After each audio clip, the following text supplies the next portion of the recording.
ஏம்மா லீவ் நாளையில் கூட சீக்கிரமாக எழுப்புற? ஏன்டி லீவ் நாளில் மட்டும் 9 மணி மட்டும் தூங்குவியா? போய் பாரு, உன்னோட சின்ன சின்ன பிள்ளைங்களாம் எந்திரிச்சு எத்தனை வேலை செஞ்சுட்டு இருக்குதுங்க. இன்னும் மட்டும் படி தூங்கிட்டு இருக்கிறேன். போய் பல்ல வளைக்கிட்டு வா, சாப்பிடுவேன். இந்த சாப்பிடு. மா என்னம்மா லெமன் சாதம் செஞ்சு வச்சுருக்க?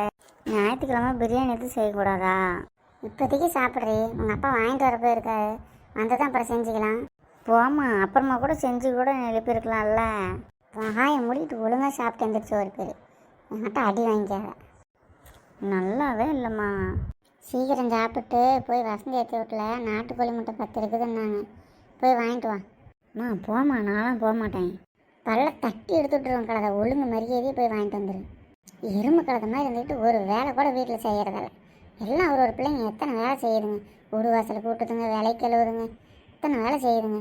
எறும்பு மாடு மாதிரி இருந்துக்கிட்டு ஒரு வேலை கூட செய்ய மாட்டேங்குது.